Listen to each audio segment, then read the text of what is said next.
तालिबान लगातार उस दिशा में काम कर रहा है कि अफगानिस्तान की अर्थव्यवस्था को मजबूत किया जा सके और इसी से जुड़ी एक बड़ी खबर आई है। खबर है कि तालिबानी प्रशासन के राज में भारत और पाकिस्तान को कंधार से दनादन एक्सपोर्ट किया जा रहा है। अब ये किस चीज का एक्सपोर्ट है और इस खबर के अनुसार है भी रिकॉर्ड तोड़। दरअसल बताया जा रहा है कि पहली बार इन आखिरी 2 महीनों में 9,500 टन प्याज, जिसकी कीमत तकरीबन $US के मुताबिक $2 मिलियन से अधिक है, उसे कंधार से भारत और पाकिस्तान भेजा गया है। कंधार के चैम्बर ऑफ कॉमर्स और इन्वेस्टमेंट की तरफ से कहा गया है कि हम लगातार इस तरह के एग्रीकल्चरल एक्सपोर्ट को बढ़ाने की कोशिश कर रहे हैं और विदेशी बाजार में अपनी पकड़ को मजबूत करने में लगे हैं। Deputy of Kandahar chambers of commerce Abdul बाकी बिना ने कहा कि इस साल के आखिरी 2 महीनों में 9,500 टन प्याज, जो $2 मिलियन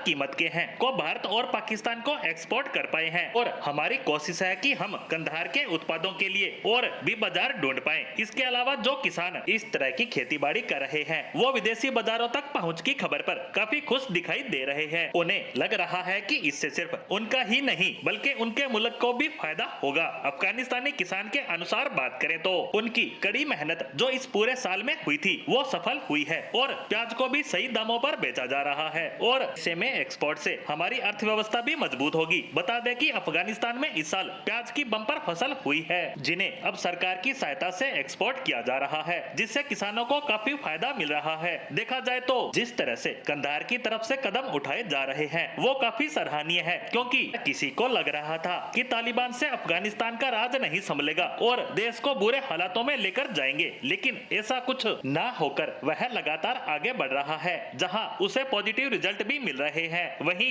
भारत के साथ भी तालिबान ने अपने संबंधों को काफी बेहतर किया है, जहां तालिबान सरकार बनने के साथ ही कहा जाने लगा था कि भारत का अफगानिस्तान में किया गया अरबों डॉलर का निवेश अब डूबने जा रहा है और तालिबान पाकिस्तान के पीछे लगकर भारत के खिलाफ उसके साथ खड़ा रहेगा। वहीं तालिबान का साथ देने वाला पाकिस्तान भी सपने देख रहा था कि अब वह खुलकर अफगानिस्तान पर राज करेगा, लेकिन ऐसा कुछ भी देखने को नजर नहीं आया। तालिबान राज आने के बाद से ही भारत और अफगानिस्तान लगातार बातचीत कर रहे हैं, यहाँ तक कि जब अफगानिस्तान से अमेरिका जा रहा था उस समय बिगड़े हालातों के बीच भारत ही था जिसने गेहूं, खाने पीने की सामग्री के साथ साथ भारी मात्रा में दवाइयां भी अफगानिस्तान भेजी थी और उसके बाद से ही डेवलपमेंट के कार्यों में भी लगातार उसकी सहायता करता नजर आ रहा है और भारत अपने बजट में भी अफगानिस्तान के लिए अलग से फंड जारी करता है और अब दोनों देशों के बीच इस व्यापार से यही कहा जा सकता है कि दोनों देशों के संबंध अब और ज्यादा बेहतरी की राह पर अग्रसर हो रहे हैं और इसे देखकर पाकिस्तान के लिए कहा जा सकता है कि उसने जो सपने देखे थे उसका उलट यहाँ होता दिख रहा है, जिससे वो जरूर जल भुन रहा होगा।